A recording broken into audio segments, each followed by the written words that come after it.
नमस्कार दोस्तों, एक बार फिर से स्वागत है आपका हमारे चैनल में। और आज हम फिर से लेके आए हैं कि आखिरकार भारत चीन सीमा पर क्या चल रहा है। दोस्तों वीडियो अंत तक जरूर देखिए, क्योंकि वीडियो के अंत में हमने विपक्ष के उस सवाल का जवाब दिया है जिसमें वो पूछ रहा है कि भारत चीन सीमा पर पहली बार इतना तनाव क्यों है। दोस्तों भारत सरकार के सूत्रों से मिली सूचना के अनुसार भारत सरकार ने भारत चीन बॉर्डर पर तैनात सैनिकों को खुली छूट दे दी है। वहीं कल इंडियन आर्मी ने क्लियर किया है कि अब तक भारत के 20 सैनिक शहीद हो चुके हैं, वहीं कुछ घायल भी हुए हैं। आर्मी के सूत्रों ने क्लियर किया है कि जिस जगह झड़प हुई थी वहां चाइनीज आर्मी ज्यादा थी। ऐसा मान के चलिए कि एक भारतीय सैनिक तीन चाइनीज सैनिकों से लड़ा था उस जगह।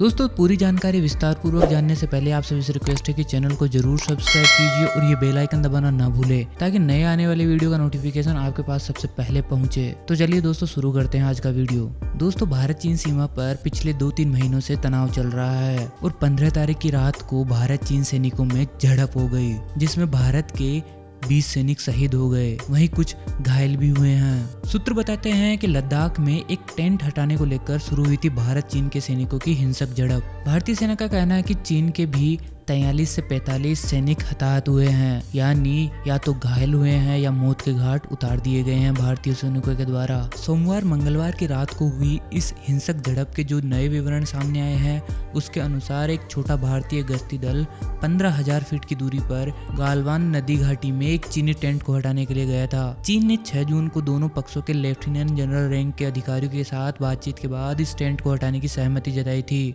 मीडिया रिपोर्ट्स ने कहा है कि चीनी सैनिकों द्वारा भारतीय कर्नल BL संतोष बाबू को निशाना बनाने के बाद शारीरिक संघर्ष छिड़ गया और दोनों पक्षों के बीच डंडों, पत्थरों और रोड का जमकर इस्तेमाल हुआ। सेना के सूत्रों का कहना है कि संघर्ष के दौरान दोनों तरफ से सैनिकों को काफी चोटें आई है। लड़ाई के दौरान कई सैनिक गेलवन नदी में गिर गए। अत्यधिक ठंड और हाइपोथर्मिया ने स्थिति को और खराब कर दिया। भारत सरकार का कहना है कि जो भी गतिविधियां भारत बॉर्डर पर करता है वो अपने क्षेत्र में करता है। वहीं चीन का दावा है कि भारतीय सैनिकों ने उनके क्षेत्र में घुसकर चीनी सैनिकों के साथ हाथापाई की है।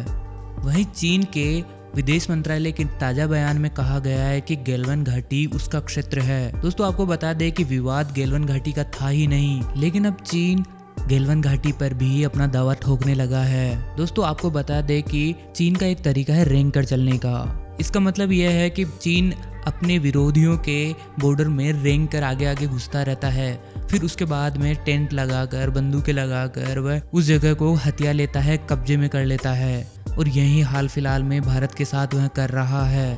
हाल फिलहाल में भारत सरकार ने अपनी बॉर्डर सुरक्षित करने के लिए एक अभियान चला रखा है, जिसके तहत भारत अपने बॉर्डर एरिया को विकसित कर रहा है, वहाँ का इंफ्रास्ट्रक्चर डेवलपमेंट कर रहा है, सड़कें या फिर पुल बनाना, उसके अलावा हवाई पट्टियों का निर्माण इसमें शामिल है। चीन को यह डर सता रहा है कि अगर भारत मजबूत स्थिति में होता है अपने क्षेत्र में तो उसके लिए भारी पड़ने वाला है। इसी वजह से उसने लद्दाख के क्षेत्र में चल रहे काम को रुकवा दिया।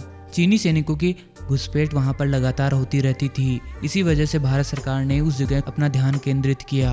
दोस्तों आपको बता दें कि भारत चीन के बीच एक संधि हो रखी है, जिसके तहत वो बॉर्डर पर गोली नहीं चला सकते। इसी वजह से चीन ने भारतीय सैनिकों को पीट कर मार डाला।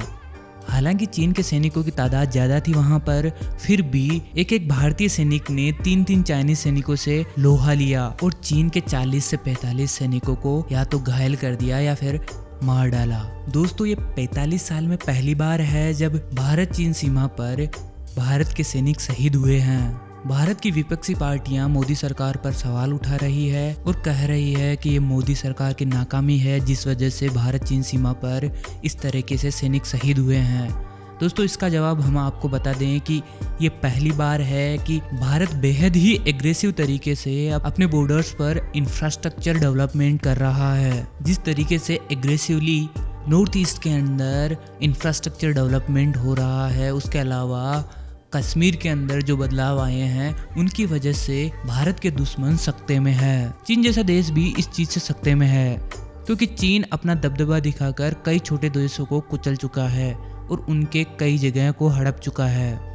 मान लीजिए अगर इंफ्रास्ट्रक्चर बहुत अच्छे से डेवलप हो गया लद्दाख में, तो उस समय अगर चीन किसी तरह के भी गलत हरकत करता है तो भारत माकूल जवाब देने की स्थिति में होगा। इससे पहले भारत के पास चीन सीमा पर किसी तरह की हवाई पट्टी तक नहीं थी। अगर आपातकाल की स्थिति के अंदर कहीं पर भारतीय सैनिकों की आवाजाही करनी हो तो हेलीकॉप्टर ही एकमात्र माध्यम रह जाता है। और सोचिए अगर भारत चीन युद्ध हुआ तो उस स्थिति में कितने सैनिक वहां पर जा सकते हैं सिर्फ हेलीकॉप्टर से।